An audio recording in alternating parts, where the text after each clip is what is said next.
हिंदू नववर्षाचं सध्या देशभरात उत्साहाच्या वातावरणामध्ये स्वागत केले जात आहे। खरं तर 3.5 मुहूर्तापैकी एक असलेला गुढीपाडवा हा मुहूर्त ह्याच मुहूर्ताचं औचित्य साधत खरं तर अनेक नागरिक हे नवीन वस्तू ज्या खरेदी करण्यासाठी पसंती देत असतात। सध्या आपण एका शोरूममध्ये आलो आहे ज्या ठिकाणी बाईक खरेदीसाठी एक मोठी गर्दी आपल्या खरं तर पाहायला मिळत आहे। खरं तर नवीन वस्तू ह्या नवीन वर्षाच्या निमित्तानं खरेदी करत असतात। सध्या जे विक्रेते आहेत ते आपल्यासोबत आहेत, आपण त्यांच्यासोबत चर्चा करणार आहोत। खरं तर नवीन वर्ष आहे, नवीन वर्षाचं औचित्य साधत अनेक नागरिक शोरूममध्ये भेट देत आहेत, खरेदी करत आहेत। कसा प्रतिसाद मिळतोय?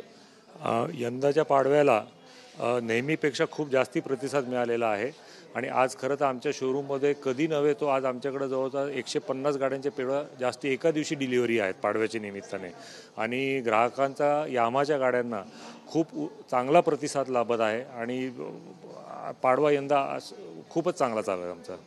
खरं तर जास्त नागरिक कुठल्या बाईकला म्हणजे पसंत देतात, वेगळे मॉडेल किंवा काय नवीन असं आहे का काय? सध्याचं आमचं जे काही यामाचं मार्केट आहे हे सगळ्या यूथ ओरिएंटेड आहे, त्यामुळे आमच्या मोटरसायकलींना खूप जास्ती चांगला प्रतिसाद आहे। FZ आहे, MT15 आहे, R15 आहे, ह्या सगळ्या गाड्यांना खूप चांगला प्रतिसाद मिळत आहे। खरं तर काही खरेदी करण्यासाठी नागरिक सुद्धा या ठिकाणी दाखल झाले आहेत। आपण त्यांच्याकडे सुद्धा जाऊयात की कशा पद्धतीने खरं तर नवीन वर्ष आहे, नवीन वर्षाची नवीन सुरुवात करण्यासाठी तुम्ही या शोरूममध्ये आलेले आहेत, गाड्याची पाहणी करताय।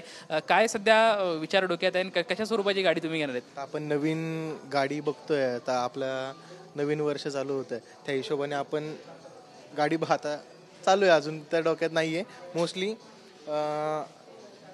मोस्टली आता आजच म्हणजे पाडव्याच्या मुहूर्तावरती गाडी फुल पेमेंट करून घ्यायचं डोक्यात प्लॅन आहे आणि शोरूमचे रिव्ह्यूज वगैरे बघितले तर पुण्यातलं बेस्ट शोरूम आहे, ह्या हिशोबाने आपण आलेलो आहे शोरूममध्ये गाडी। खरं तर एकंदरीत आपण बघतोय की नवीन वर्षाचं नाविन्याचं, चैतन्याचं, आनंदाचं वातावरण खरं तर सर्व नागरिकांमध्ये आपल्याला पाहायला मिळतंय। नवीन वर्षाची एक नवीन सुरुवात करीत असताना एक नवीन वस्तू खरं तर घरामध्ये यावी हीच मनोमन अपेक्षा असते। या निमित्तानं खरं तर गुढीपाडव्याचं आणि अक्षय तृतीयाचं हा जो 3.5 मुहूर्तापैकी एक मानला जाणारा मुहूर्त आहे, या मुहूर्ताचं औचित्य साधत अनेक नागरिक सध्या वेगवेगळ्या ठिकाणी नवीन वस्तू खरेदी करत आहेत। आपण सध्या सर्व गोष्टी पाहत आहोत। कॅमेरामॅन सुशांत राऊत सोबत लक्ष्मण जाधव, TV9 मराठी, पुणे।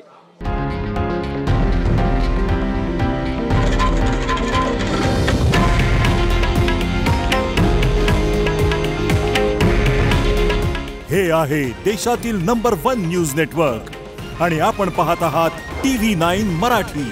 काळजी तुमची, हित महाराष्ट्राचं।